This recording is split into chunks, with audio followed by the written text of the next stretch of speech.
Boa noite, tudo bem? Estamos de volta em mais um episódio do Comigo Pode. O tema de hoje, o racismo nosso de cada dia. E nós vamos contar com a presença do colega advogado Dorival Vieira, com atuação em casos de discriminação e racismo, com grande visibilidade dentro e fora do país. É palestrante e consultor com passagem pela Unesco, foi coordenador da Comissão Intersecretarial de Monitoramento e Gestão da Diversidade da Secretaria do Trabalho, Sim Diversidade, responsável pela criação do selo Diversidade no Trabalho na cidade de São Paulo.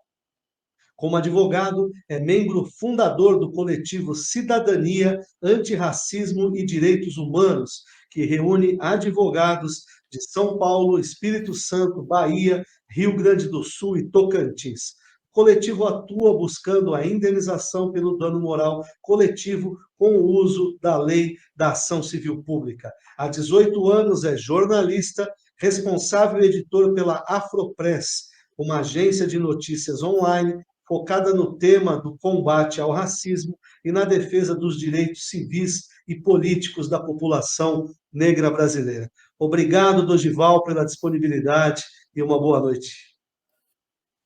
Boa noite, doutor Fábio. É um prazer. Eu gostaria, em primeiro lugar, de agradecer o convite e fazer aqui uma saudação à nossa amiga comum, professora Maria Inês, né, que é uma querida amiga nossa, e dizer que eu sempre que sou convidado para tratar desse tema, eu consigo arrumar algum espaço na agenda, porque eu acho que este tema é o tema que deve estar ocupar a centralidade da agenda do nosso país nesse século XXI.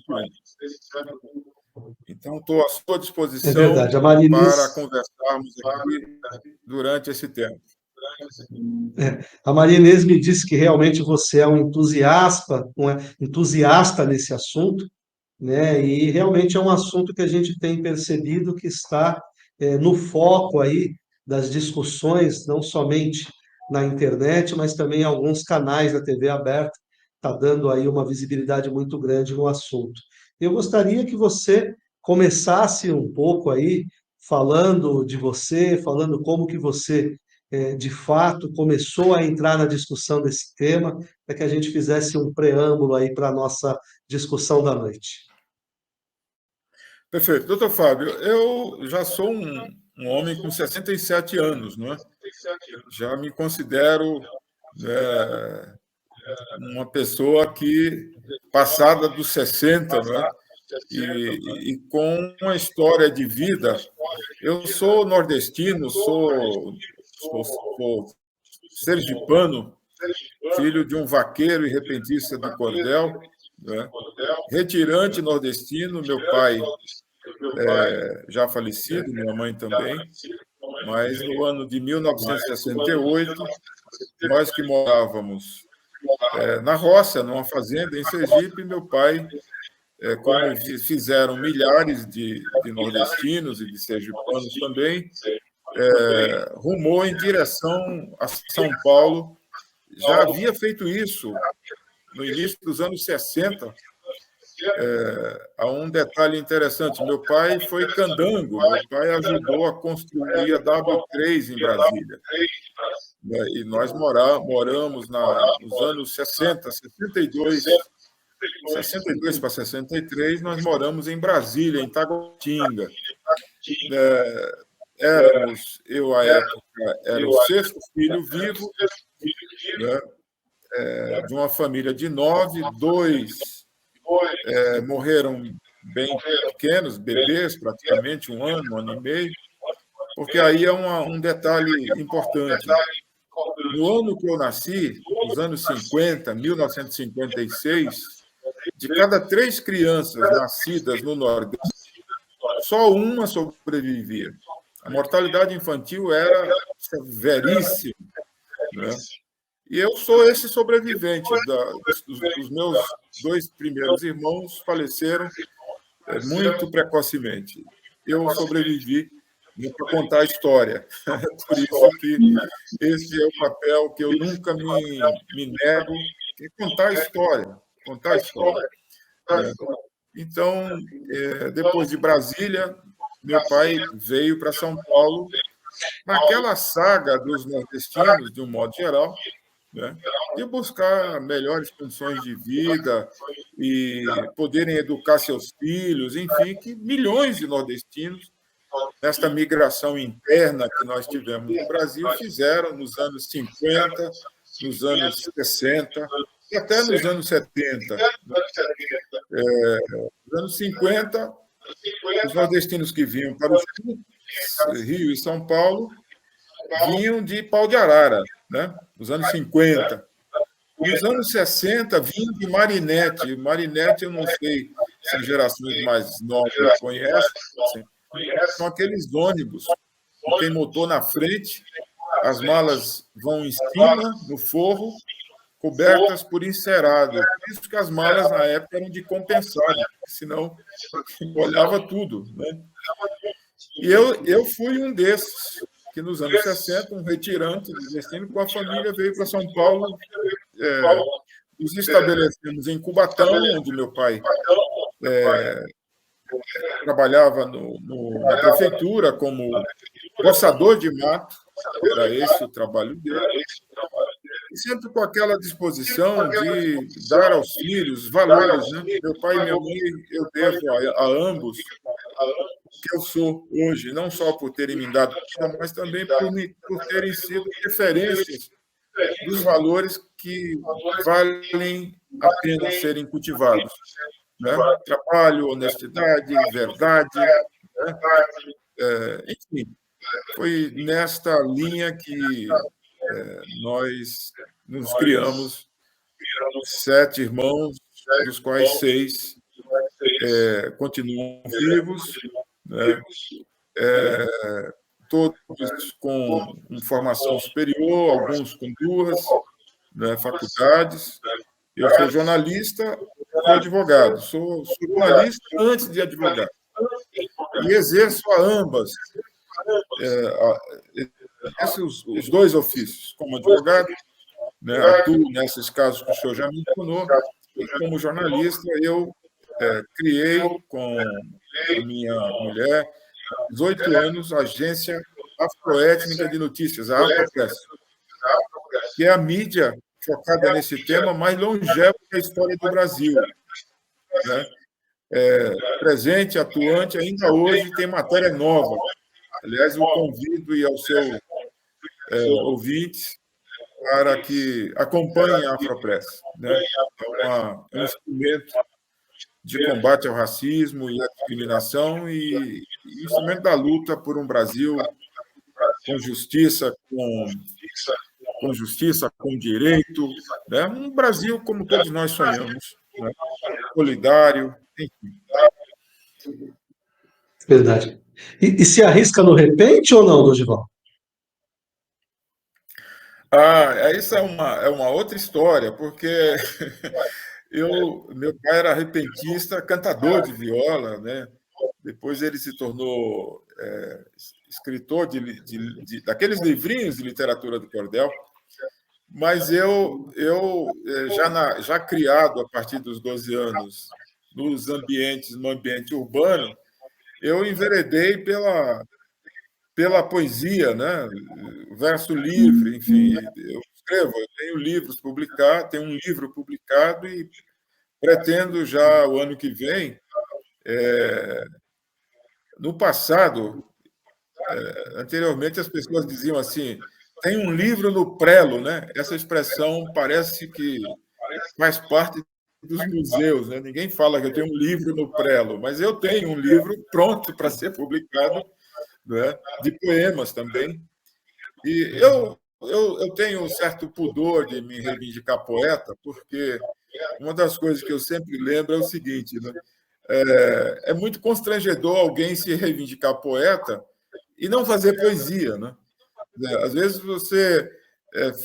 a pessoa chega, não, eu sou poeta, não sei o quê, aí você vai ler o que ele escreveu, não tem poesia ali, tem prosa, tem qualquer coisa, menos poesia. Então fica muito constrangedor. Eu prefiro me colocar numa posição de mais cautela, mais modéstia, Né? Eu escrevo. Cabe ao leitor definir se o que eu escrevo é poesia, se é prosa, mas eu escrevo e gosto muito, e me faz muita falta escrever, né, o que eu considero poemas, até porque os que eu não considero eu rasgo imediatamente. Eu sou muito rigoroso, né, com o trabalho que eu faço. Mas isso faz uma enorme falta, porque, como advogado, essa linguagem dura do direito, manifestações, petições, manifestações em processo. Vou confessar ao senhor que, aos 67 anos, eu estou já meio cansado. Eu gostaria de poder exercitar um pouco mais, né, a minha busca pela escrita de poemas, enfim. Até porque, quando a gente deixa de praticar, eu costumo dizer que a gente perde a embocadura, sabe? A gente passa a perder o tom, né? A perder a embocadura mesmo. Quem sabe, a partir do ano que vem, a gente comece a exercer com mais frequência, né, este ofício que é algo que é inexplicável. A poesia inunda a gente, né? A poesia toma conta da gente, e a gente passa a ser uma expressão de um sentimento, de uma forma de ver e ouvir e sentir as coisas muito própria e muito pessoal também. Mas, entrando agora, Dorival, já no nosso tema, o racismo nosso de cada dia, gostaria que você contasse para nós aí, na tua concepção, o que é o racismo. Perfeito. Doutor Fábio, o que acontece? O Brasil é um país que tem 523 anos. Né? Fizemos este ano, desde a ocupação portuguesa, né, colonial, em 1500, nós temos 523 anos. Né? Completados no dia 2 de abril de 2023. Nesses 523 anos, né, de cada 10 dias desses 523 anos, 7 foram vividos sob escravidão humana negra e indígena. Né? Ou seja, 2/3 da história do Brasil foram vividos sob escravidão. Tudo que se fez no país, né, ao longo desse período foi feito, no período da escravidão, foram quase 400 anos. O Brasil é o último país do mundo a abolir a escravidão. O último, em 1888, né, 13 de maio. Nesse período, tudo que aconteceu nesse país foi feito por mãos negras, de negros e negras escravizados. Né? Então, se o senhor pegar desde a extração do pau-brasil, né, depois o ciclo do açúcar, depois o ciclo do ouro, depois o ciclo do café, todos esses ciclos econômicos que explicam a história socioeconômica do Brasil foram feitos por mãos negras de negros e negras escravizados, né? Trazidos de forma forçada de várias partes do continente africano durante esses quase 400 anos, para trabalharem como escravos. Né? E esta situação explica o Brasil. Essa situação explica o Brasil. O Brasil né? Primeiro, a riqueza produzida. Bom, mas e os colonizadores que vieram para cá? E os imigrantes, especialmente italianos e alemães, que vieram a partir da abolição? Claro que eles tiveram um papel importante. Porém, nós estamos falando de uma história que ocupou 2/3 da vida do Brasil, quase 400 anos. E isso explica o Brasil hoje ainda, porque o Brasil de hoje, em pleno 2023, é um país que continua se recusando a ajustar contas com o que eu chamo de herança maldita da escravidão. Como assim, Dorival? É simples. Se nós entendermos essa história, doutor Fábio, o que nós observamos? Nós observamos, em primeiro lugar, que a população negra brasileira, preta e parda, sempre foi maioria. Tá? Sempre foi maioria. Segunda questão é que esta população preta e parda, né, responsável por tudo que aconteceu ao longo dos quase 400 anos. Quero fazer um parênteses aqui. No primeiro momento, o colonizador escravizou indígenas. Né? E as populações indígenas também fazem parte da história. Só para o senhor ter uma ideia, quando os portugueses chegaram no Brasil em 1500, esse país era um continente indígena. Haviam 1.000 nações indígenas. 1.000 nações indígenas. Cerca de 5 milhões de indígenas de 1.000 nações diferentes. Esse número está reduzido hoje a 800 mil, segundo o IBGE, e a pouco mais de 300 nações indígenas. De 1.300. Então, neste caso, é possível, sim, falar de forma muito concreta, tá? E à luz do conceito mais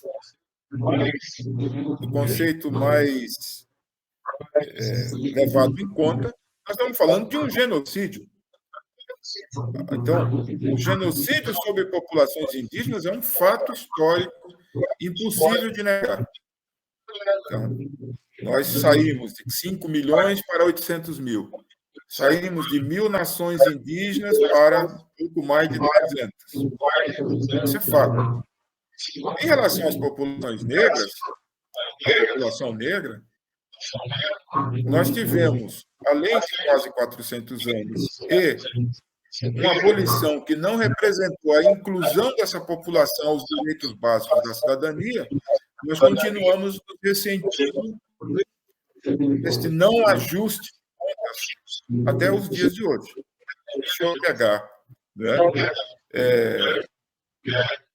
O Brasil, eu falei agora há pouco, comentando com o senhor, o Brasil não é um país pobre, o Brasil é um país riquíssimo.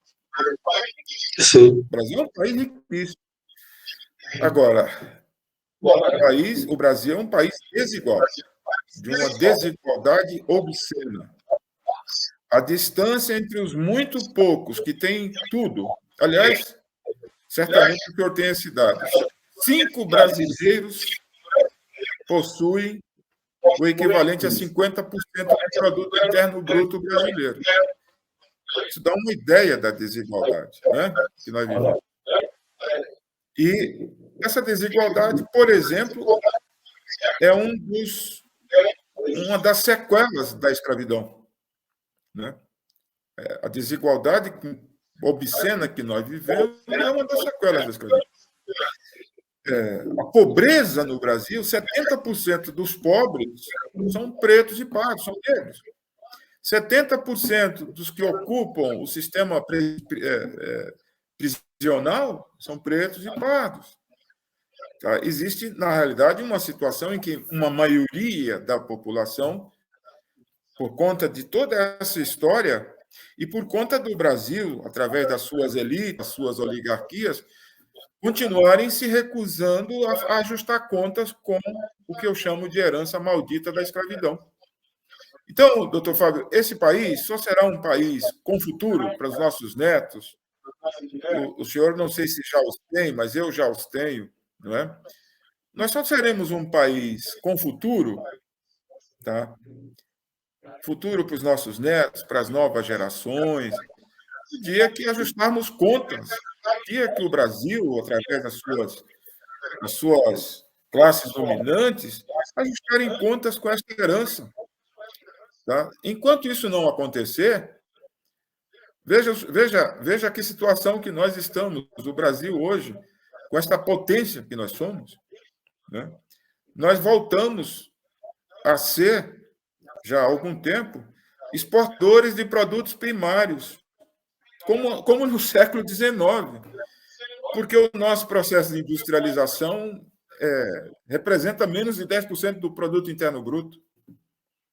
Um país com essa dimensão, um país com este mercado consumidor, um país com estas potencialidades e um país com uma população trabalhadora extraordinária. O que há de errado? Tem coisa muito errada aí e deveríamos começar a descobrir isso a partir de um diagnóstico que nos remeta à história, né? Como é que essa história começou, né? Ou seja, qual foi o papel que a escravização humana negra no Brasil teve e continua tendo, né? No nosso cotidiano de hoje, no nosso cotidiano hoje.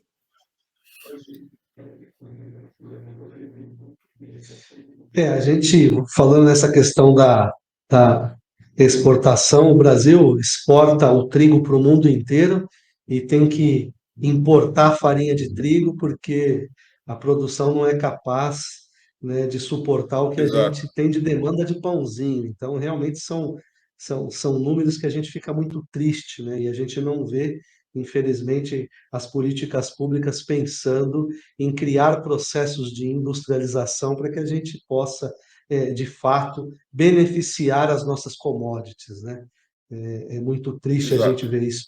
E na questão que você estava falando de pobreza, nós temos hoje mais de 22 milhões de famílias, né, que recebem o Bolsa Família.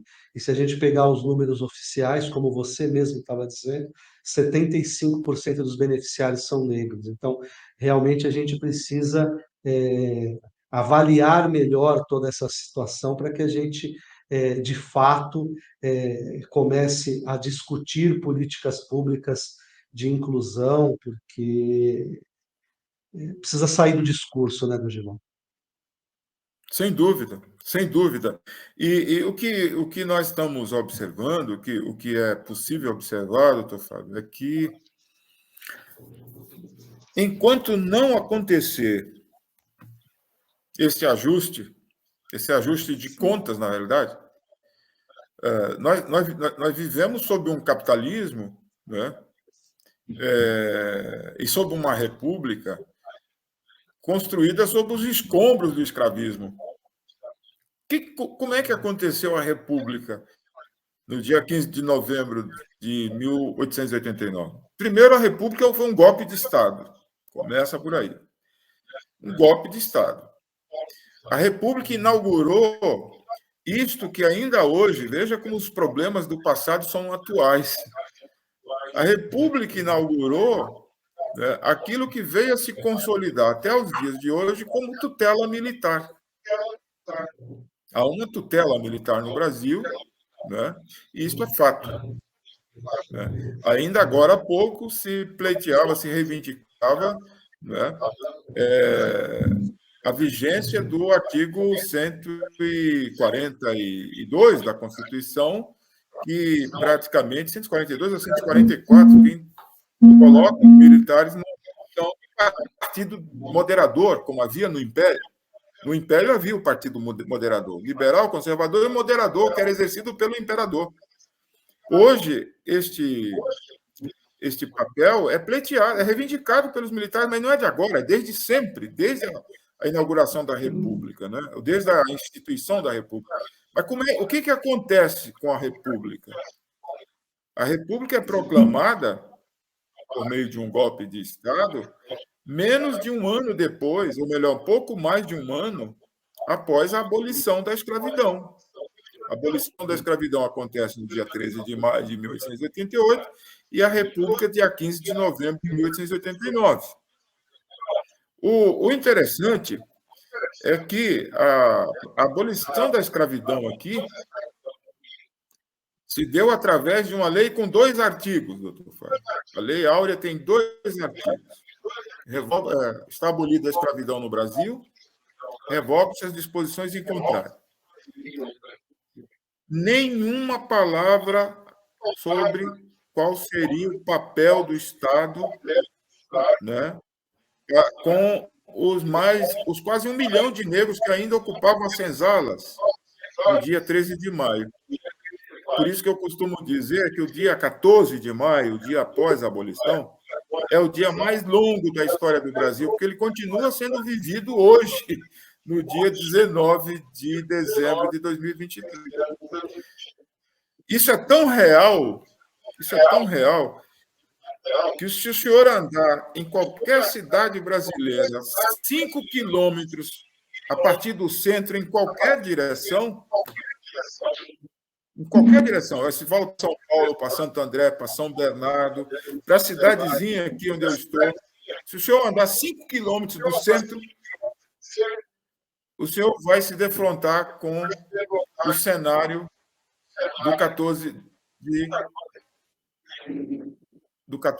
Ou seja, você vai encontrar pobreza, vai encontrar as pessoas lançadas às suas carências seculares, né?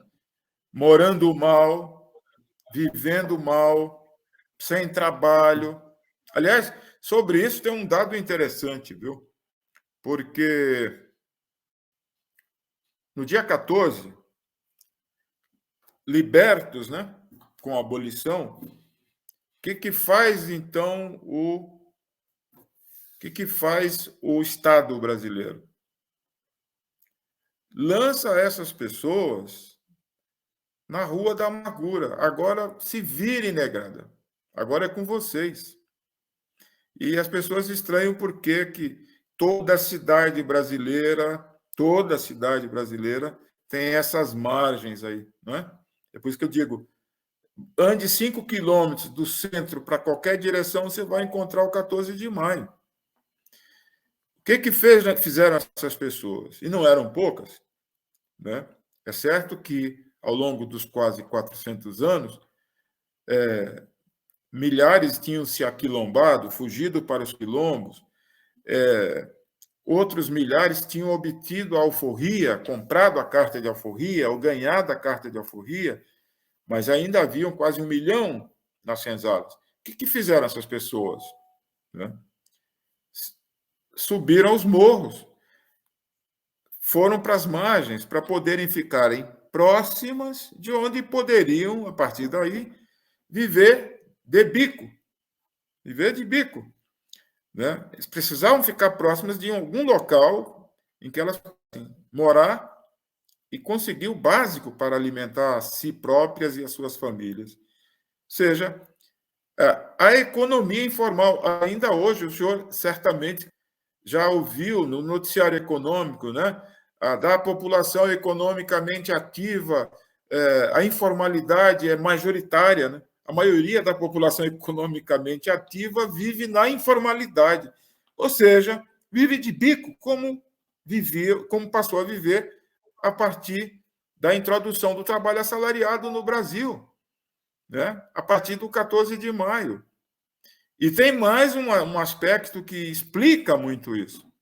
O Estado brasileiro não só garantiu a essas populações condições mínimas, básicas de sobrevivência, moradia, estudo, trabalho, como passou a patrocinar a vinda para o Brasil de milhões de imigrantes, especialmente italianos e alemães, né? O Estado passou a pagar viagens e passou a entregar terras no Sul, especialmente Rio Grande do Sul, Paraná e Santa Catarina, não são estados majoritariamente brancos por conta de um acaso. Não, é porque foram destinadas aos imigrantes, especialmente italianos e alemães. Vieram japoneses, vieram judeus, vieram árabes, mas havia uma preferência da classe dominante, da elite positivista da época, por trazer italianos e alemães como parte da política de branqueamento. Houve isso também. Porque naquela época, doutor Fábio, se cultivava a ideia, tá? E ainda se cultiva, essa é a grande verdade, de que o Brasil só se desenvolveria se crescesse a luz e a imagem da Europa. são valores que ainda não foram... É por isso que eu falo, é preciso ajustar contas com isso. Por que a gente não relaciona, por exemplo, que o padrão de beleza no Brasil é loiro, olhos azuis, cabelos lisos e loiro? Por que isso? Isso tem a ver com o padrão de beleza elevado a um valor, né, já desde esse período. Por que as meninas negras, né, a primeira coisa que elas fazem, pressionadas por este padrão de beleza imposto, é alisar o cabelo? Né? É porque, obviamente, é um padrão de beleza imposto. De onde vem isso? Vem daí. Então, doutor Fábio, é fundamental que a gente compreenda a história do Brasil no seu contexto. E quero dizer claramente, viu, doutor Fábio, independente de posição política, partidária, ideológica, eu analiso essas questões pelo ângulo da história. Por isso que nas palestras que eu faço, é de história que a gente trata. Não é? É de história que a gente trata. Então, eu me apego muito à história. Isso é história. Então, a abolição no Brasil não representou a inclusão desta população aos direitos básicos da cidadania. A abolição no Brasil significou: agora é com vocês, negrada, virem-se. E os negros se viraram, como continuam se virando, como podem. Como podem. Né? E o mais perverso de tudo isso é que depois da abolição, né, o Estado patrocina a vinda de milhões de imigrantes, especialmente italianos e alemães, como parte de uma política de branqueamento, né, e nega a esta população que durante quase 4 séculos trabalhou em tudo, nega o trabalho sob o regime do trabalho assalariado. Como nega até hoje, né, doutor Fábio? Vejamos, quem é que ocupa as filas de desemprego? Não é? Quem é que é majoritário no trabalho informal? Não é? Então, meu caro doutor Fábio, esse país precisa ser passado a limpo de verdade, mas não como discurso de campanha. Não é? Passado a limpo significa recuperar a história, entender como a nossa história nos explica hoje, né? Como é preciso entender o Brasil, né, de 2023 à luz dessa história. Que nós, só para o senhor ter uma ideia, o meu avô é de 1909. Meu avô, José Vieira dos Santos, José Vaqueiro. Lembra que eu falei que meu pai era vaqueiro? Porque meu avô era vaqueiro também. Né? Pois bem, 1909 significa o quê? Meu bisavô e minha bisavó, por parte de pai, e também por parte de mãe, né, nasceram sob o regime de escravidão. Eu não tenho a informação se eram livres, se eram negros já livres, se já tinham conseguido a alforria, mas é só fazer a conta. 1909, 1888, os meus bisavós nasceram sob o regime de trabalho escravo, negro. Né? Como é que a gente consegue não nos ver dentro desse contexto? E veja, nada a ver com vitimismo, viu? Eu costumo dizer, aliás, já disse muitas vezes para a nossa querida amiga Maria Inês, que a vitimização não pode ser bandeira para ninguém. Né? Até porque nós fomos alvos de um processo histórico perverso. Quem teve os seus antepassados escravizados sabe que carrega uma desvantagem. Obviamente que eu, que tive meus bisavós vivendo sob um regime, sendo negros, vivendo sob o regime, e indígenas também, porque eu tenho presença indígena, vivendo sob o regime de trabalho escravo, obviamente que os filhos dos donos da Casa Grande, obviamente que eles têm uma vantagem, tiveram uma vantagem muito grande, não? Né? O ponto de partida deles não é o mesmo que o meu. E este é o quadro que nós temos no país. Dorival, hoje, como que o racismo se manifesta no nosso dia a dia? Doutor Fábio, o racismo primeiro, o racismo é um subproduto dessa história, né? Do escravismo, né? O racismo é um subproduto do escravismo. Acabou o regime de trabalho escravo, ainda que o senhor tem acompanhado aí, né? Que o Estado vem atuando, e este ano, esses últimos anos, houve um aumento bastante grande de pessoas trabalhando em regime análogo à escravidão, né? Nós mesmos, como advogados, e junto com colegas do Rio Grande do Sul, de Tocantins, da Bahia, do Espírito Santo, somos os advogados que atuam na única ação civil pública ajuizada no Fórum de Bento Gonçalves, naquele caso escabroso, né, em que 207 trabalhadores baianos, nordestinos, foram encontrados fazendo trabalho análogo à escravidão nas vinícolas gaúchas. As principais vinícolas desse país, né, que exportam vinhos, espumantes da melhor qualidade, praticando trabalho escravo. Né? E quem diz isso não somos nós, quem diz isso foi o Estado, a Polícia Federal, que encontrou aquela situação. Né? Mas não é um caso isolado. Trabalho escravo em Goiás, trabalho escravo em outras áreas no Rio Grande do Sul, trabalho escravo, frequentemente nós estamos sendo surpreendidos com a ocorrência de trabalho escravo. Porém, o regime de trabalho escravo terminou em 1888. Né?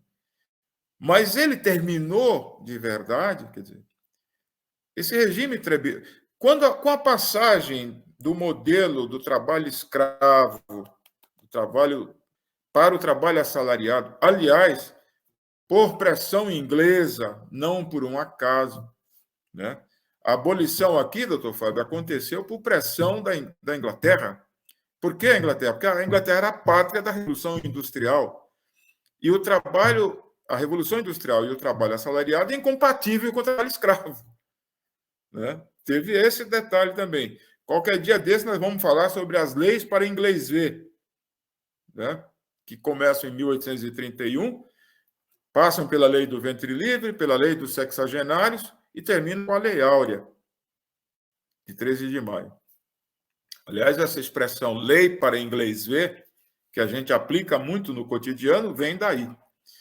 Como é que o escravismo se projeta ainda nos dias de hoje? Eu vou dar 2 exemplos para o senhor, que certamente quem nos ouve já viveu ou vive essas situações. Esse país, doutor Fábio, é o único país do mundo onde há um quartinho da empregada junto às casas, especialmente da classe média. É o único, não existe isso. Um quartinho da empregada. A reconstituição da senzala moderna. Né? Eu digo isso porque isso é muito comum, isso é um dado da realidade. Né? O quartinho da empregada. Normalmente abafado, normalmente apertado, né? Está lá o quartinho da empregada. Esse também é o único país do mundo em que o racismo, subproduto do escravismo, se manifesta na arquitetura. O senhor certamente já viajou a alguns países, provavelmente já esteve na Europa, os Estados Unidos. Não existe elevador de serviço nesses países. A arquitetura não contempla isso, elevador de serviço. Existe um elevador social, um elevador de serviço. Como assim? Não faz sentido, concorda? Aqui tem o elevador de serviço dedicado aos serviçais. O elevador social dedicado aos donos. Isso é reflexo do escravismo, né? E do racismo que persiste, né? Se o senhor pegar todas as estatísticas, todos os dados socioeconômicos, o senhor vai verificar uma coisa muito concreta. Isto não é um argumento, isto é dado. Quem ocupa, né, a base da pirâmide social no Brasil são pretos e pardos. Quem ocupa o desemprego, majoritariamente, são pretos e pardos. Aliás, a pirâmide no Brasil é muito facilmente verificável em qualquer circunstância. É a mulher negra, que está na base da pirâmide, o homem negro, a mulher branca, o homem branco. Essa é a pirâmide no Brasil, né? No caso da mulher negra, ela ocupa a base da pirâmide no Brasil, né? Depois vem o homem negro. A mulher branca vem em seguida, porque a mulher branca e a mulher negra também são alvos de um outro elemento estruturante da desigualdade social brasileira, que é o machismo, a discriminação de gênero. E nós todos fazemos parte, eu, o senhor, todos nós somos herdeiros também de uma cultura machista, né? Pois bem, essa cultura machista, ela se cruza com o escravismo na lei dos sexagenários, a lei Saraiva-Cotegipe. A lei Saraiva-Cotegipe, uma das leis para inglês ver, dizia o seguinte, que negros, quando completassem 60 anos, estavam livres. Veja o senhor, 60 anos você está livre. Sabe qual era a expectativa de vida de um negro escravizado? Não chegava a 25. E mesmo aqueles que sobrevivessem até os 60, você pode imaginar a condição que estava esse negro escravizado durante a vida toda, né? Pois bem, esta mesma lei Saraiva-Cotegipe, a lei dos sexagenários, estabelece os preços pelos quais os negros e negras eram vendidos nos mercados de escravos. E a mulher negra custava 25% menos. Está na lei isso. Isso que ainda choca algumas pessoas, porque hoje, com a internet, com as redes sociais, a gente pode dizer, se você pegar lá, Lei Saraiva-Cotegipe, você vai ver lá o texto da lei. O texto da lei define os valores pelos quais eram vendidos os negros e negras nos mercados da escravidão e estabelece que a mulher custava 25% menos. Pois bem, é exatamente esta situação que nós temos no mercado de trabalho hoje. A mulher negra ganha menos.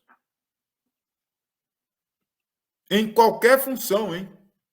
Ganha menos. O homem negro ganha menos.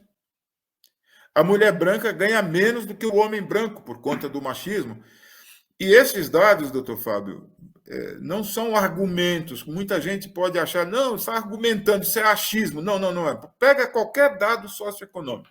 IBGE, IPEA, qualquer dado do mercado de trabalho, o senhor encontrará esses elementos. A questão do sistema prisional. O Brasil tem a terceira população maior, a terceira maior população carcerária do planeta. Reflexo da guerra às drogas a partir de 2006. E veja que coisa interessante, né? Sob um governo dito de esquerda, o governo Lula. Veja que coisa terrível isso. Porque a partir de 2016, com a adesão do governo brasileiro à guerra às drogas, sob a presidência do presidente Lula, né? E quero deixar claro aqui, nós sabemos perfeitamente, né, que há diferenças conceituais, políticas, partidárias, porém, o Estado brasileiro tem uma postura muito objetiva, muito concreta. Pois bem, o Brasil se tornou a terceira maior população carcerária do planeta. Somos quase 800 mil pessoas presas. Desse total, 70% é preto e pardo. Porque 70% está lá. Aliás, 30% dessa população, 31%, 32%, está lá sem julgamento. Está lá sem sentença transitada em julgado. Muitas dessas pessoas estão lá sem sequer terem sido julgadas. E aí é muito discutível quando a gente ouve as pessoas, não, defendemos o Estado democrático de direito. Sim, defendemos o Estado democrático de direito. Agora, nós defendemos um Estado democrático de direito, seja de direito e democrático para todos. E isso nós não temos ainda. Defendemos a democracia? Sim, mas é uma democracia que não se restrinja ao direito de votar a cada 2 anos. A democracia que se traduz em educação, em trabalho, em moradia digna. E essas coisas todas, essas demandas todas, nós estamos... O senhor percebe? Esse país é um país que insiste em andar com uma perna só, porque a outra perna, que somos nós, a população negra, está travada. É mantida numa espécie de apartheid informal. O senhor lembra da guerra que houve quando se discutiu cotas? Né? A política de cotas, as ações afirmativas. E veja, nós falávamos de 20% das vagas para estudar, quando na realidade nós somos quase 60% da população autodeclarada. É por isso que eu digo que é impossível discutir essas coisas, doutor Fábio, sem retornar à história, sem buscar nas origens coloniais, do colonialismo que nos mantém ainda presos, esta prisão, né? Estas correntes que mantêm o Brasil no atraso, são decorrentes disso, dessa história. O senhor veja, eu sou o filho mais velho que sobreviveu. Só que eu sobrevivi para ajudar meus pais. E o senhor, que é uma pessoa preocupada e tem a sensibilidade que eu sei que o senhor tem nessas situações, né? Eu fui o mais velho que sobreviveu e eu trabalho desde os 6 anos de idade. Na época não se tinha trabalho infantil. Quando nós viemos para São Paulo, eu fui guardinha mirim dos 14 aos 18 anos. Eu pegava o dinheiro todo na mão da minha mãe para ajudar meus pais. Então, tive a sorte de trabalhar numa biblioteca como guardinha mirim. E isso me abriu o mundo, porque eu li tudo que eu pude. Depois fui jornaleiro, entregar jornal de manhã nas casas. Virei jornalista, mas não tive a possibilidade de entrar numa universidade pública. Né? Eu tenho duas universidades importantes, Universidade Católica de Santos, a gloriosa Faculdade de Direito da Conselheiro Neves, a Casa Amarela, né? A Faculdade de Comunicação de Santos, né? Eu me formei lá nos anos 80, Faculdade de Comunicação, onde se formou também um negro ilustre, né? Muito mais ilustre do que eu e muito mais importante do que eu, já que eu sou um aprendiz, né? Chamado Esmeraldo Tarquínio de Campos Filho. Já ouviste falar dele, não? Não. Esmeraldo Tarquínio de Campos Filho era uma figura extraordinária, eleito prefeito de Santos em 1968 e impedido de tomar posse pelos militares por uma única razão: era negro. E caçado por 10 anos, junto com o ex-governador Mário Covas, que também era santista. Então, o doutor Esmeraldo Tarquínio é formado também na Faculdade de Comunicação de Santos. Mas o que eu quero lhe dizer sobre isso é que as nossas oportunidades não foram as mesmas, óbvio. Né? Provavelmente, se eu tivesse tido a minha infância dedicada só a estudar e não a trabalhar para ajudar no sustento da casa, como foi a minha história, seguramente eu teria, provavelmente, entrado numa universidade pública, dessas a quem estão reservados os espaços, especialmente dos filhos da classe média. Hoje posso lhe dizer que eu tenho o privilégio de ter um filho, né? Com toda essa história, veja que como é fundamental a gente lutar. Com toda essa história, eu consegui ajudar a formação de um filho médico pela Universidade Federal de Minas Gerais, Faculdade de Medicina da UFMG. Meu filho caçula é o doutor Yuri Vieira, médico. Né? Isso é uma parte da história, eu não conto isso para me vangloriar, eu conto isso para dizer para as pessoas que é possível, né? Desde que a gente não desista, que a gente não se abata, a gente conheça, né, que a nossa realidade, a nossa vida é dura, mas é possível mudar essa realidade. Agora, Dorival, no seu ponto de vista, quais são os desafios para que, de fato, a gente possa combater o racismo? Quais são? Eu não entendi a última palavra que o senhor falou. Os desafios para a gente combater, de fato, o racismo. Perfeito. Doutor Fábio, primeiro é reconhecer que ele é um problema sério. Entendeu? O primeiro passo é reconheça.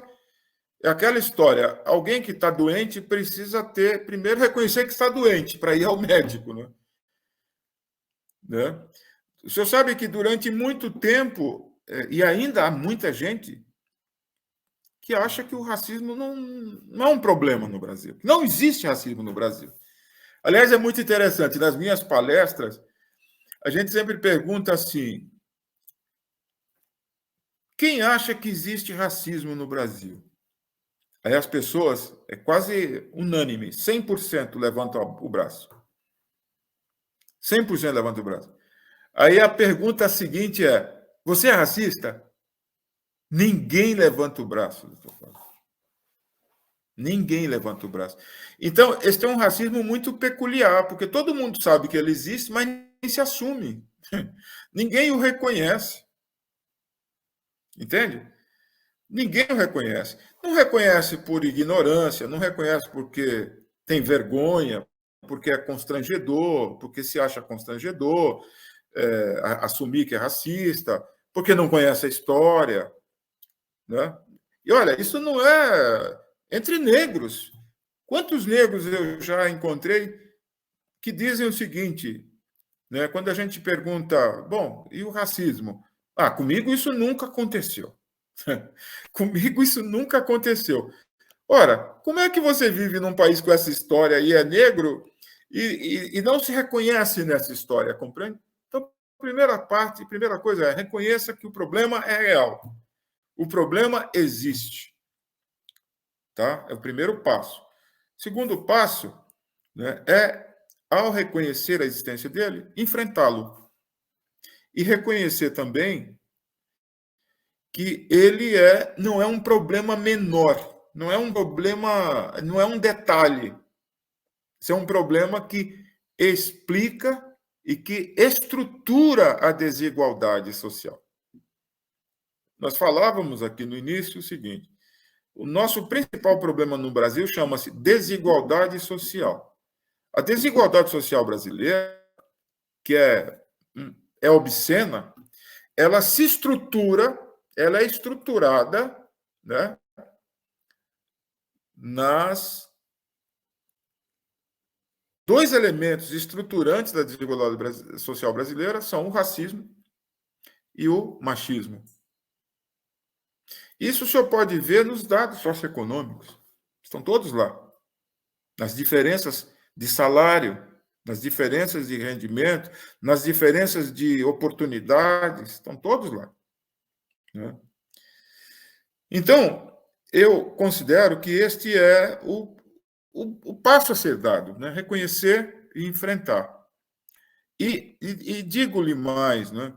Isso não é um problema dos negros brasileiros, isso é um problema do povo brasileiro. Então, quem deve assumir a responsabilidade de combater isso não são só os negros. São os negros, os brancos, os orientais, todos, porque isto impede que o Brasil seja o Brasil do futuro, né? O Brasil de todos, um Brasil com igualdade de oportunidades, um Brasil próspero de verdade, não um Brasil rico para uns e hoje, nesse momento que nós falamos aqui, milhões de pessoas estão passando fome. Isso não é um dado qualquer. Milhões de pessoas ainda no analfabetismo, né? Milhões de pessoas. Ora, não é esse o país que eu gostaria de deixar para os meus filhos, nós que começamos essa luta por um Brasil decente desde os 20 anos. Desde que eu tomei consciência como gente, né? Como pessoa. Esse é o Brasil que todos nós devemos nos envolver na construção. Percebe? Isto passa, por exemplo, o primeiro passo para isso é reconhecermos que há uma história do qual nós somos herdeiros, né? E ajustar contas com essa história. Até porque, doutor Fábio, a prática do racismo não é um probleminha qualquer, né? Não é um mimimi, né? Não. A prática do racismo tem consequências econômicas, sociais, culturais, psicológicas. Isto afeta, né, a plenitude do ser humano, né? Isto afeta todos nós, né? Então é preciso enfrentar isso. Eu chamo a atenção sempre por algumas coisas. Como é que o senhor sabe que nós vivemos numa sociedade ainda sob apartheid, um apartheid informal, um racismo não reconhecido por muitos? Porque se o senhor vai nos Estados Unidos, a modalidade de racismo lá é diferente da nossa aqui. Lá, quem é racista assume, né? Aqui não. O racista não se assume aqui. A primeira coisa que o senhor ouve de alguém flagrado praticando racismo, qual é? A primeira reação de alguém é o seguinte: mas meu melhor amigo é negro? Como é que eu posso ser racista? Né? É muito comum isso. Meu melhor amigo é negro, eu não sou racista. Né? Então, se o senhor vai num shopping no ABC ou em São Paulo, observe do lado, nos espaços de poder, nos espaços. Se o senhor encontra negros, o senhor encontra raros. E detalhe, nós não esquecer que nós somos um país majoritariamente negro e sempre fomos, hein? Mas o senhor olha do lado, o senhor não vê negros. É o que a gente define como uma invisibilidade. Eles não são visíveis nos espaços de prestígio, nos espaços de poder, né? Nos espaços, por exemplo, nos espaços de poder, no Estado, no parlamento, eles não são visíveis, eles não estão lá. Por que eles não estão lá se eles são maioria? Compreende? Então, refletir sobre essa história e enfrentá-la é um desafio para todos nós. Não é um desafio qualquer, é o desafio para nós e para o Brasil. Sem isso, doutor Fábio, nós vamos continuar nesse papel de um país atrasado para a maioria, mas um país rico e adiantado para meia dúzia de pessoas que se beneficiam desta desigualdade obscena que eu me referi. E ela tem uma história, né? Há uma história. Infelizmente, né, o modelo de educação, né, as escolas, a história que nos ensina é uma história totalmente destituída da realidade do Brasil. Né? O senhor veja que nós somos ensinados a cultuar os grandes vultos históricos. Né?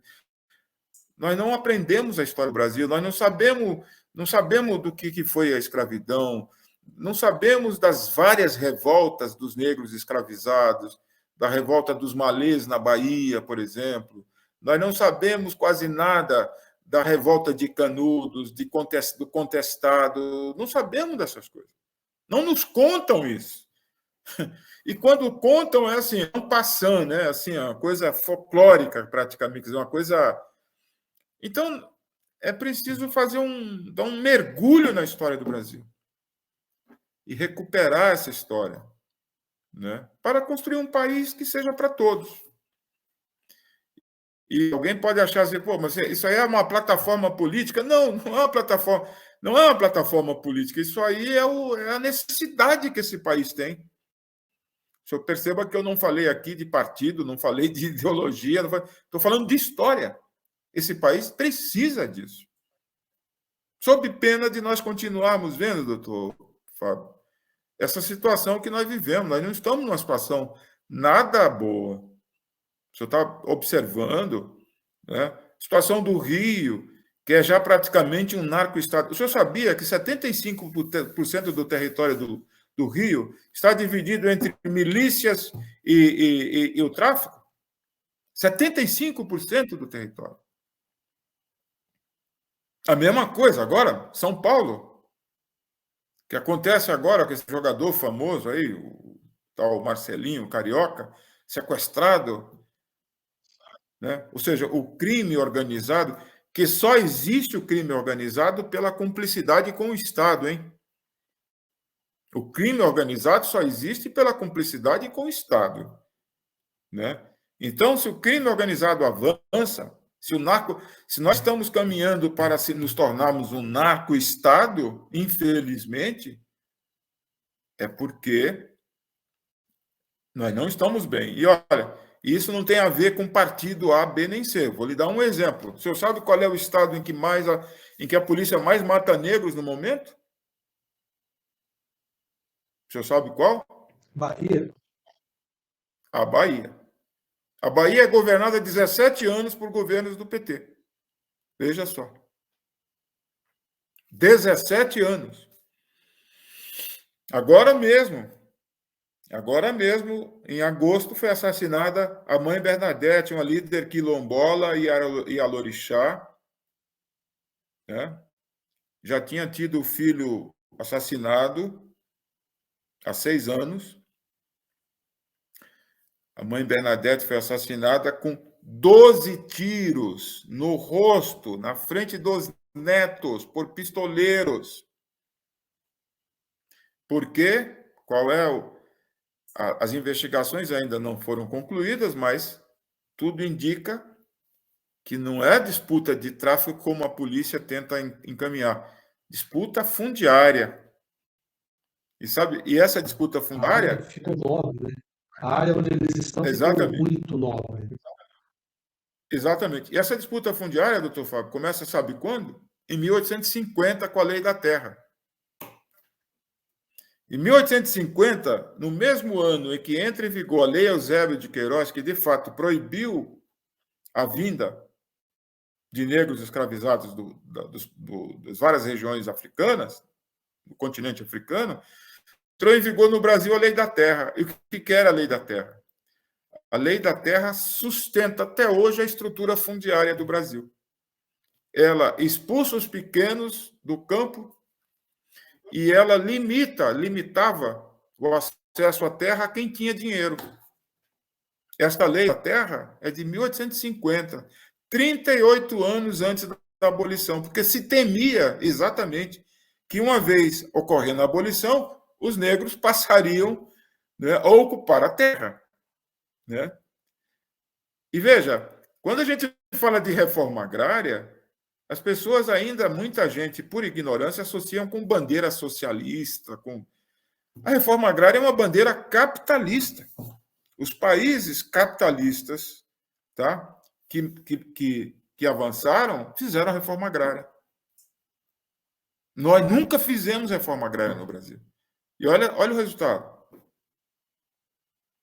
O agronegócio tomou conta 465 de 2017, né, Dorival? Que ainda não tem eficácia plena, né?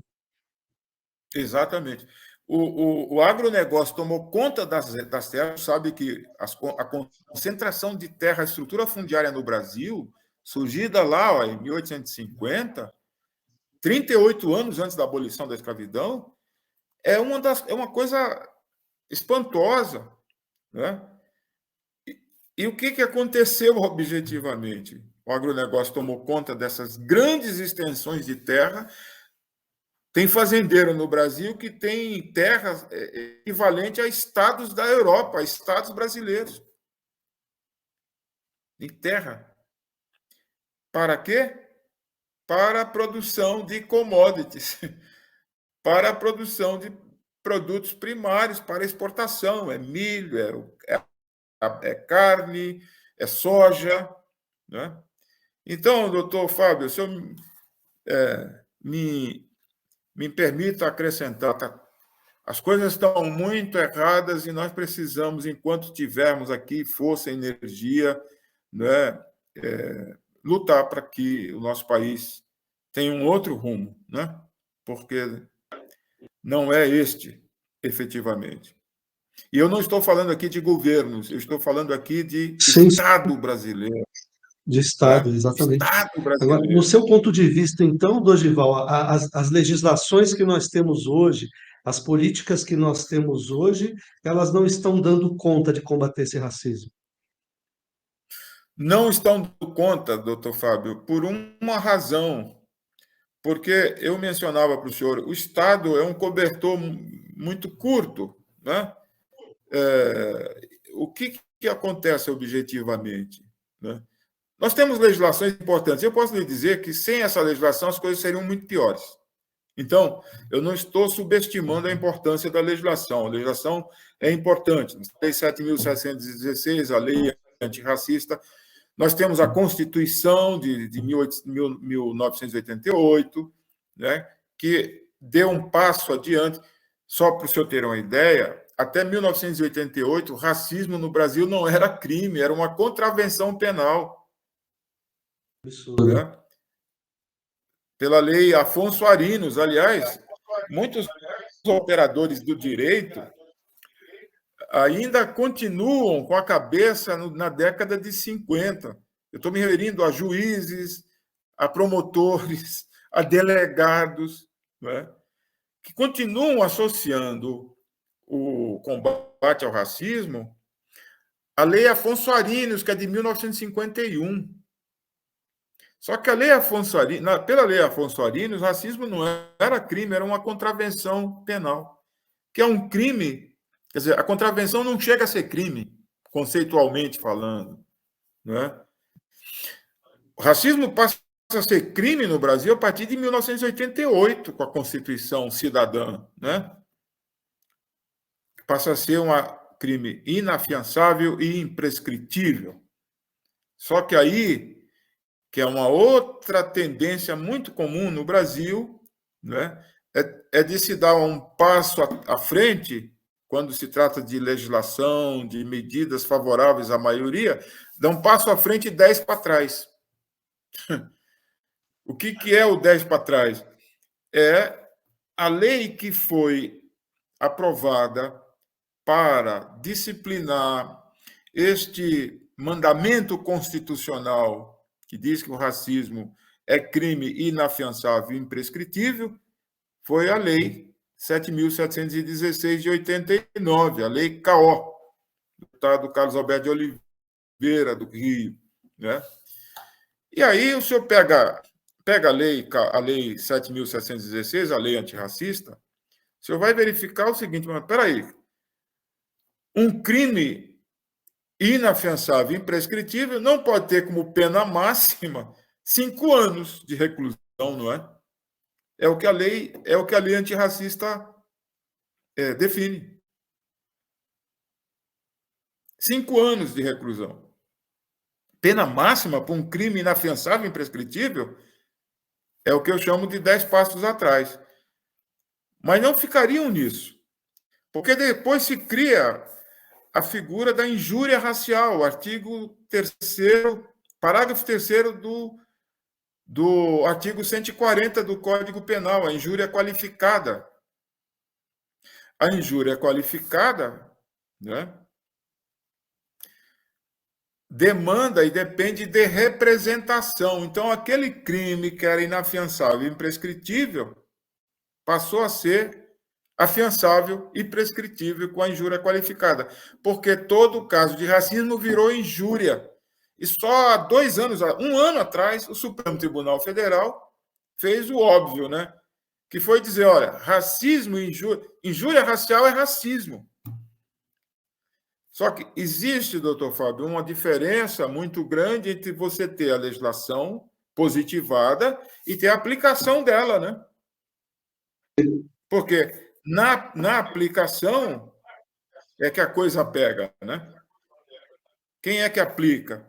Os operadores do direito, juízes, promotores, delegados, né? É por isso que eu digo, o sistema judicial brasileiro, através dos operadores do direito, continuam com a cabeça na década de 50 do século passado, na época em que racismo ainda era contravenção penal e não um crime inafiançável e imprescritível.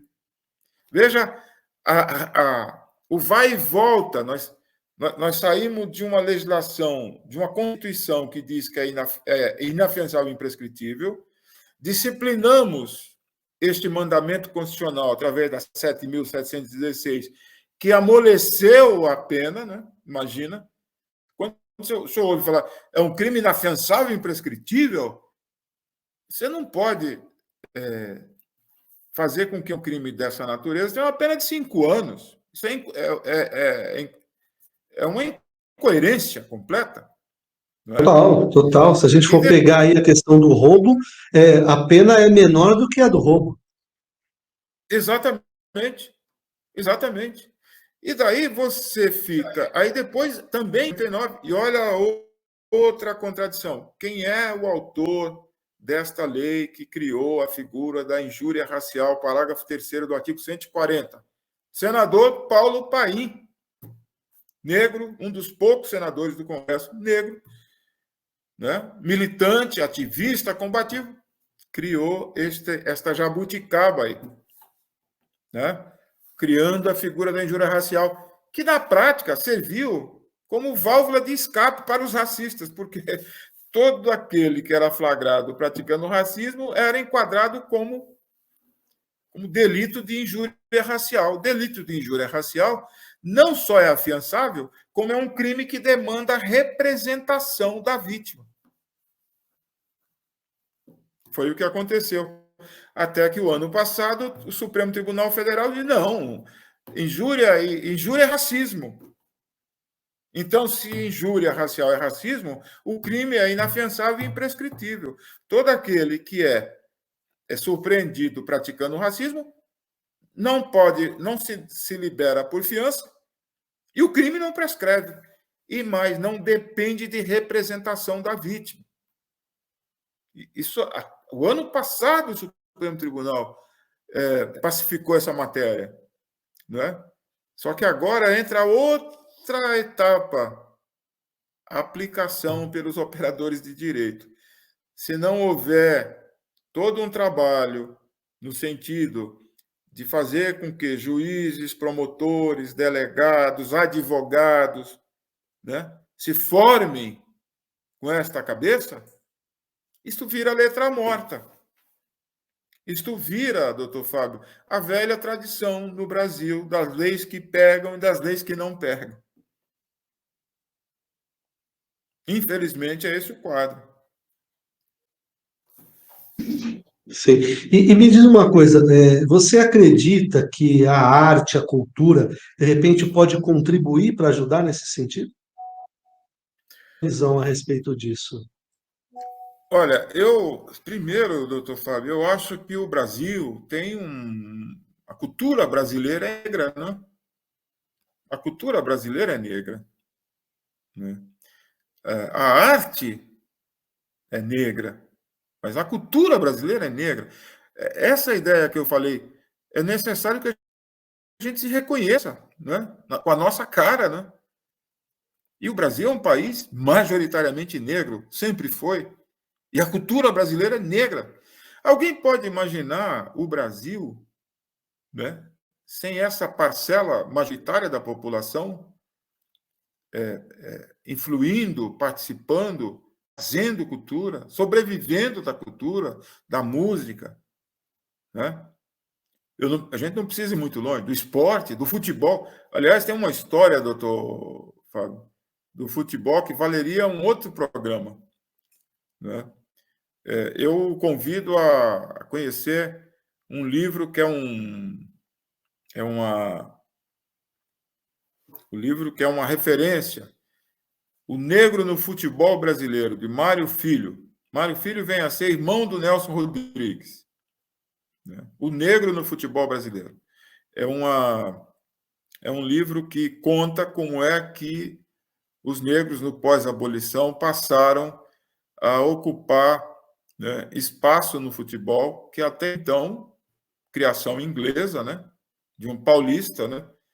Aliás, era um inglês que nasceu em São Paulo, Charles Miller, né, que dá nome ao estado do Pacaembu, mas o futebol era um esporte da elite, era como o tênis, né? E como é que os negros passam a fazer parte desse espaço branco privilegiado, né? É uma história à parte que vale muito a pena conhecer, né? Que vai resultar, que muda com o surgimento com dois fenômenos, duas situações muito interessantes. Primeiro, Leônidas da Silva inventando a bicicleta, Diamante Negro inventando a bicicleta. A bicicleta é um lance mágico, porque ele contraria a lei da gravidade, né? Quer dizer, o atleta se joga no ar, fica suspenso no ar, faz um movimento estético extremamente bonito, né? E acerta o alvo de costas.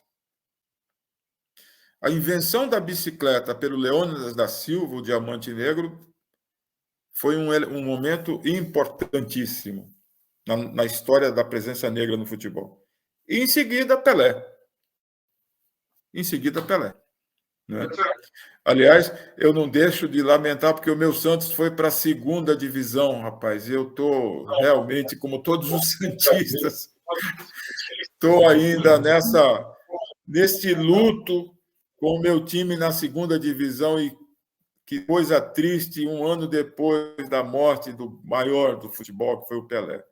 Mas essa história do negro no futebol, Mas abrindo um parêntese, assim, tá caindo aquela máxima de que time grande não cai, né? E falta Pois só é, um aí de São Paulo cair para que a gente acabe com essa pois máxima, é, mas eu acho que nós temos uma questão de que assim, alguns times, alguns dos grandes times ressurgiram depois que foram para a segunda divisão. Então eu espero que de fato isso verdade, faça bem para o Santos, né?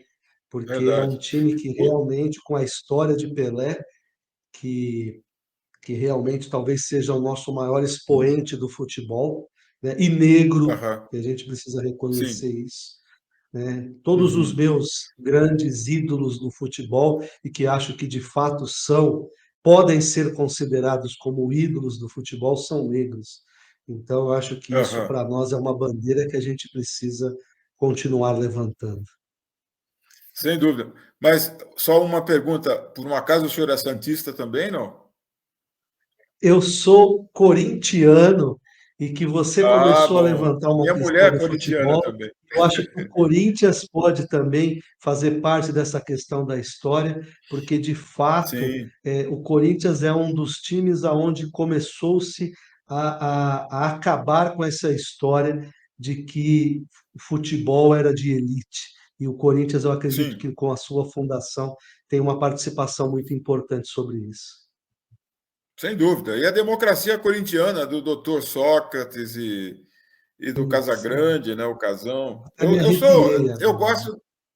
Eu gosto do futebol, do bom futebol. É que quando nós chegamos aqui do Nordeste, era o auge do Santos. Então, todo nordestino, nos anos 60, quando chegava a São Paulo, né, tendia a ser santista, a a acompanhar as façanhas do Santos e do Pelé, né? Porque era o auge do time. Então, se eu vejo aqui é para nós. Os que ficavam É no muito. Nordeste torciam para os times do Rio, porque as TVs lá só passavam o futebol carioca, né? Exatamente. Exatamente. O Flamengo tem uma torcida enorme no Nordeste ainda hoje. Mas Exatamente. o senhor veja que ter caído para a segunda divisão é um trauma terrível, porque quando nós chegamos aqui, o Santos, todo nordestino que chegava em São Paulo virava santista, inevitável, Pelé, enfim. E aquele timaço, né, que o Santos tinha, né? Mas olha, a história do negro no futebol brasileiro, doutor Fábio, merece ser lido. Viu? É um livro que é um clássico, viu? É um clássico.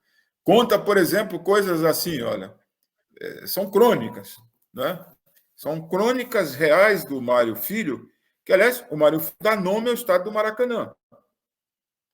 O autor desse livro dá nome ao estado do Maracanã. Né? Conta a longa trajetória negra até os negros se tornarem presentes no espaço do campo, porque ainda as direções dos clubes e os técnicos são pouquíssimos negros. E tem um episódio que eu quero lembrar aqui, que é o episódio do Maracanazo, né? Maracanazo, quem era o goleiro do Brasil na derrota contra o Uruguai em 1950, no Maracanã? Barbosinha. Né? Barbosa morreu triste, pobre, né? Magoado, porque ele sempre foi responsabilizado pela derrota por 2-1 contra o Uruguai. Nunca o esqueceram por isso. Aí o senhor volta, faz um corte, 2014, Mineirão, 7-1 da Alemanha. Quem era o goleiro do Brasil?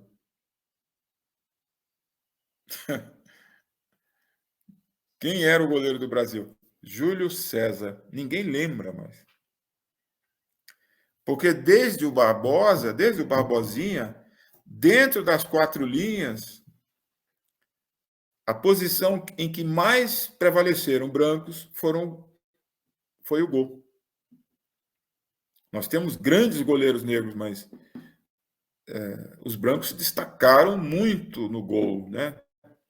Rogério Ceni, né? Júlio César do 7-1, né? Imagina, 7-1 na Alemanha. Aquele trauma que ainda nós não digerimos, né?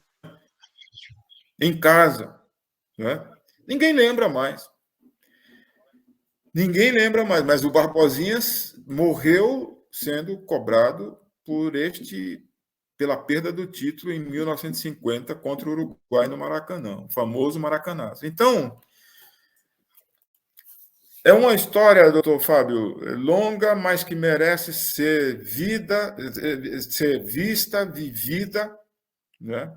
Refletida, porque tem a ver com a nossa identidade, a identidade do ser brasileiro. Né?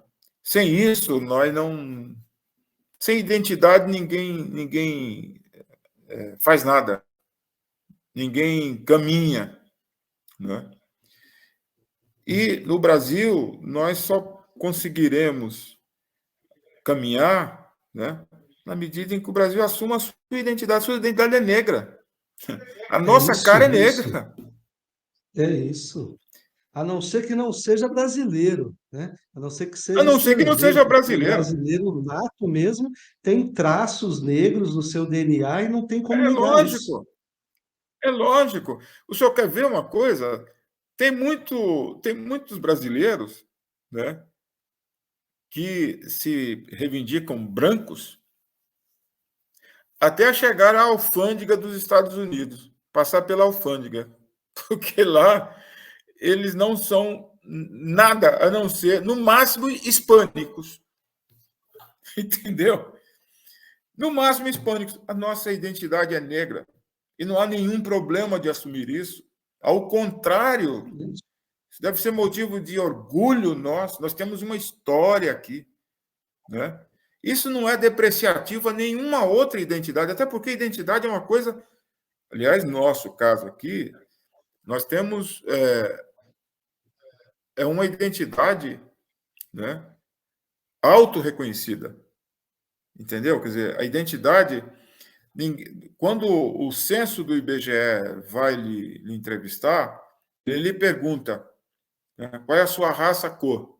Aí você pode dizer negro, preto, pardo, branco, amarelo e indígena. 5. Autodeclarada. É por autodeclaração. E esta autodeclaração é você quem diz. Ó, como é que você se identifica? Pô, se você se identifica como branco, ok.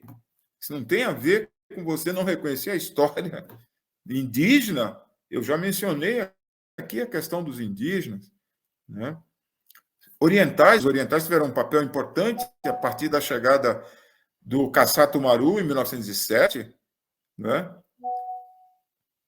Os imigrantes italianos e alemães também, só que reconheçam a história. Isso não quer dizer mágoa, nem revanche, nem nada, não. É história. A história é a seguinte, ó. Enquanto nossos antepassados ficaram quase 400 anos trabalhando como escravizados, a nossa abolição representou fora. Agora se virem. E o nosso lugar no trabalho assalariado foi ocupado por milhões de imigrantes, especialmente italianos e alemães, com terras oferecidas pelo Estado, com viagens e passagens oferecidas pelo Estado. Aliás, doutor Fábio, olha, em 30 anos, de 1890 até 1920, chegaram ao Brasil, com essas expedições patrocinadas pelo Estado, cerca de 4,5 milhões de imigrantes, na sua maioria italianos e alemães. Durante os quase 400 anos de escravização, chegaram ao Brasil, trazidos forçadamente, cerca de 5 milhões de negros, de várias partes do continente africano. Ou seja, quase a mesma quantidade. Percebe? Porque havia a busca da substituição da mão de obra escravizada pela mão de obra assalariada. A mão de obra assalariada não podia ser negra, tinha que ser branca por conta dos valores, né, do branqueamento que eu mencionei aqui. O senhor não acha que essa história merecia ser contada a partir dos nossos jovens, dos meninos no ensino fundamental, no ensino médio? Olha, tenho certeza que seria uma descoberta, viu, doutor Fábio? Quer dizer, as pessoas se reconhecerem na sua identidade, compreende? Se reconhecerem, olha, minha origem é essa, é indígena, é negra, qual é o problema nisso? Né? Por que a gente tem que andar de cabeça baixa porque tem a origem negra, pobre? Porque negro é sinônimo de pobreza? Ora, não. Negro é sinônimo de um povo que existiu a escravização, o crime mais perverso da escravização humana, e foi capaz de estar presente hoje fazendo o Brasil.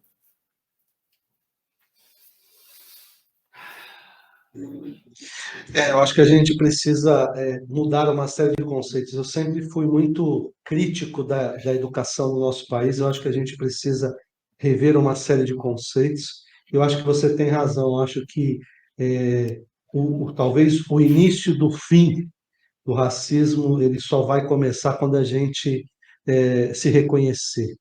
Eu acho que a gente precisa rever uma série de valores, uma série de conceitos e não ter vergonha do que somos, né? Somos filhos de um único Deus, né? Somos seres humanos e é como a gente estava conversando antes, sonho com um dia em que seremos tratados apenas como humanos. O resto o ser humano precisa ser diferenciado pela sua natureza, né? Pelas suas habilidades, pelo seu valor, e não pela cor da pele, né, Dorival? Não, acho que vivenciar isso no Brasil, sabendo da nossa herança genética talvez seja uma das maiores incoerências que a gente ainda está vivendo. Perfeito. Eu acho que a informação, né, o conhecimento é um instrumento fundamental para se revirar, retomar essa história, né? Retomar não, para que essa história seja vivida e contada de forma e escrita de forma adequada, necessária. Nós estamos no século XXI já. Não é possível mais a gente continuar passando o pano, né? Passando o pano. E isso tem a ver com tudo isso que nós estamos conversando e também com a forma como o Estado, sob essa república, se estruturou, né? Esse Estado não pode continuar sendo no século XXI o Estado da Casa Grande, né? O Verdade. Estado das oligarquias. Não pode ser, porque o Brasil é muito grande, o Brasil é muito maior que isso, né? Nós temos que, de fato, ter no Brasil uma democracia verdadeira. O que é uma democracia verdadeira? Democracia verdadeira é uma democracia que se traduza, né, não apenas no direito de voto, se traduza em saúde, educação, moradia, trabalho, projeto nacional, né? Democracia. As pessoas falam em democracia, precisam entender que democracia não é simplesmente eu, a cada 2 anos, vou votar para prefeito, vou votar para vereador, vou votar para governador, para presidente da República, para senador, deputado federal, deputado estadual. É só isso? E, enquanto isso, os problemas estruturais, os problemas de desemprego, falta de moradia, educação precária, saúde, sabe, reduzida. Política de Estado, né? Chega de política partidária Exatamente. e a gente precisa começar a ter política de Estado, né, Dorival? Exatamente. E olha, eu e minha mulher sempre falamos o seguinte: felizmente temos um SUS, Sistema Único de Saúde. O Sistema Único de Saúde, conquista da Constituição de 88, né? Torpedeado, né? É uma Pelos pena que o grandes SUAS, grupos. a gente estava conversando sobre isso antes de entrar no ar. É uma pena que o Né? SUAS, que trata da assistência social, não conseguiu se desenvolver como o SUS se desenvolveu, principalmente no aspecto do financiamento, né? Perfeito, perfeito. Mas olha, doutor Fábio, o SUS é uma conquista que, lamentavelmente, muita gente que se beneficia dele não o valoriza. Por ignorância, porque, olha, eu tenho dito o seguinte: uma das coisas mais terríveis desse país é a falta de educação política, a ignorância graça. E veja, isso não é uma questão só dos pobres e dos negros, não. O senhor encontra aí muita gente com mestrado, doutorado, ignorante. Ignorante, não sabe como o Estado funciona, não sabe para que serve o legislativo, o executivo, o judiciário, não sabe como. A teoria da tripartição dos poderes de Montesquieu, parece que eles não estudam isso nos bancos escolares. Ignorante. Mas principalmente ignorante no exercício da cidadania, porque não entende que exercer a cidadania é fundamental para a gente viabilizar o país, né? Para que o país ande. Exercer o seu direito, cumprir os seus deveres e exercer os seus direitos. Né? Isso é cidadania. E as pessoas, isso não tem a ver. A gente às vezes fica pensando, muitas vezes, de uma forma preconceituosa. Não, os pobres, os pretos, os pobres não entendem, não sei o quê. Não. Muitas vezes, esta ignorância, muitas vezes não, quase sempre, essa ignorância parte de quem se acomoda, sabe, na zona de conforto, sabe, dos privilégios, sabe? Que são a Se maioria dos que não acostumou. votam, de que não exercem a sua democracia. Exatamente, exatamente. Então, é todo um quadro que eu acho que nós precisaríamos eu provavelmente, o senhor precisaria ter mais 50 anos, eu espero que tenha, e eu precisaria ter pelo menos mais uns 30 para que a gente continue lutando por essas coisas, porque é isso que dá sentido à vida. Sim, Isso é o que faz com que a vida... O senhor tem filhos, imagino. Tenho 4 filhos. Pois Quatro bem, filhos. Um eu ano e tenho... meio, 3, 16 e 21. tem um bebê, né? Imagine, tem um bebê de 1 ano e meio, mas tem de 21 já. Imagina.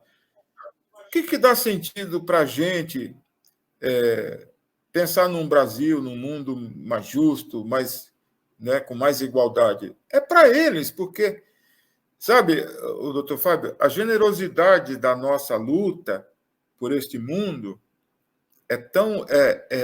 é maior na medida em que nós não estamos lutando por coisas que a gente vá ver em vida. Entende? A gente está, na verdade, semeando, está plantando. Olha, todo lutador social, como eu me reivindico, é um plantador de tâmaras. O senhor sabe que as tâmaras, o senhor não Não planta vamos tâmaras para escolher. colhê-las. Nós não vamos Isso. colhê-las. Entendeu? Nós somos plantadores. É até uma imagem poética que eu gosto, né?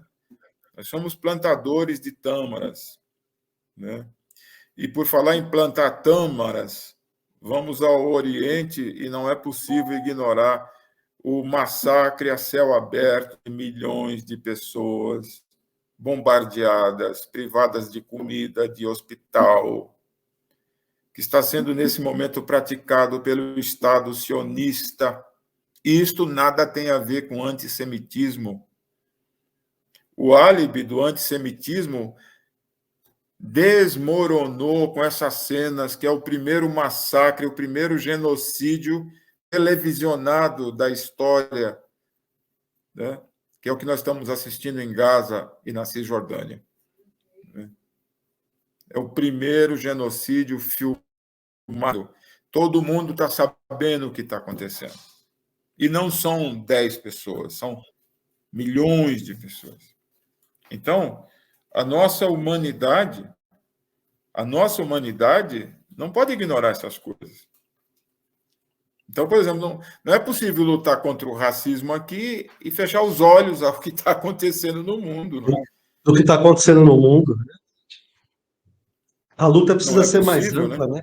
É, a luta Exatamente. precisa ser mais ampla. É o conceito de humanidade, né? Somos seres humanos e a gente precisa Humanidade, nós somos... de humanidade, Eu mais costumo... humanidade, né? Sermos de Exatamente. fato humanos. Exato. Bom, Dorival, Por isso o que eu papo digo, está muito doutor, bom. Eu acho que a gente não se cansa. Já estamos há mais de 1 hora e meia poxa, conversando. poxa vida. Então, Infelizmente, a gente vai precisar partir para o claro, encerramento. claro, eu compreendo. Então, por isso, quando alguém me pergunta o que você, qual é a tua, nós somos humanistas, sabe? Humanistas.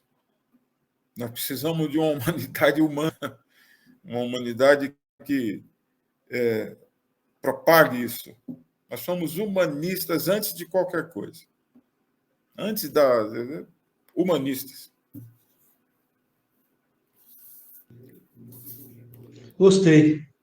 Eu jamais tinha pensado nesse termo e pode ter certeza que vou usar bastante, porque do mesmo jeito que eu sempre falo que de nos reconhecermos como seres humanos, mas eu acho que essa palavra Uhum. ela vai ter para mim um significado muito importante daqui para frente, Dorival. Agradeço muito pela conversa de hoje. Eu que sou grato ao senhor e me coloco à disposição, viu? Muito sucesso, muita saúde, que o senhor tenha com a sua família um Natal de alegrias e um ano de 2024 com muita saúde, muita prosperidade e muitas vitórias. Agradeço mesmo de coração pela oportunidade, pela paciência, por tudo que aconteceu aí no início da nossa transmissão. Fico muito feliz em ter tido essa oportunidade de nos conhecermos, ainda que de forma virtual, né? É Através aí recíproco. da nossa amiga em comum, a Marinês, né? Acho que existem pessoas que elas entram na nossa vida por acaso e outras eu não tenho dúvidas de que por missão. E eu acho que pelo papo de hoje, pela conversa que nós tivemos, mais de 1 hora e meia conversando e não vimos a hora passar, eu não tenho dúvidas de que você é mais um daqueles que entraram na minha vida por missão. Então, agradeço demais Obrigado. essa oportunidade, Dorival, e já fica aqui aberto para que a gente possa, de repente, marcar outras oportunidades e conversar sobre futebol ou outros assuntos aí, que eu já percebi que Perfeito. você tem uma bagagem muito boa e vai poder contribuir Obrigado. conosco aí, de levarmos a discussão adiante, porque é somente tendo a coragem de dar a cara de discutir que a gente de fato vai mudar a humanidade. Obrigado de coração. Perfeito, doutor Fábio. Muito obrigado. Eu que agradeço o convite, viu? Independente de posições, as posições todas são respeitáveis. Nós travamos aqui uma conversa de mais de 1 hora, né? E duas pessoas conversando sobre temas variados, respeitando a opinião de cada uma, como deve ser, né? Como deve ser. Sempre. E eu acho que esse é um exercício que nós temos que fazer cada vez mais, né? De trazer mais gente para esse diálogo. As pessoas não precisam concordar, elas só precisam respeitar a opinião do outro e buscar, Isso. e Está buscar faltando isso. convergências. Né? E buscar Isso. convergências. Até porque eu sempre digo isso nas minhas palestras. Nós somos 8 bilhões de pessoas no planeta Terra hoje. 8 bilhões de pessoas. Não existe nenhuma igual à outra. Todas somos diferentes. Cada um de nós é Muito. diferente. Então, o que buscamos e o que precisamos é respeitar as opiniões, buscar uma convivência civilizada com respeito, buscar os valores que nos pautam, justiça, igualdade, direitos, né? Entender que nós nos enriquecemos com as opiniões diferentes, né? É com as opiniões diferentes que nós crescemos, que nós avançamos. E buscar convergências em torno dos valores que nos permitem construir um Brasil e um mundo melhores. É o que buscamos. É isso aí. Sejamos humanistas. É Obrigado, isso Dorival. mesmo. Obrigado mesmo Humanismo, de coração. sempre. Uma boa noite para você, uma excelente semana e te desejo aí em Obrigado. dobro todos os votos de um excelente Natal, uma boa passagem de ano e que 2024 para nós seja surpreendente. Que eu gosto disso. Acho que Muito bom. o ser humano precisa ser surpreendido. Muito obrigado e É uma isso boa mesmo. noite. Um grande abraço, uma boa noite, doutor Fábio. Obrigado de coração. Obrigado. Obrigado.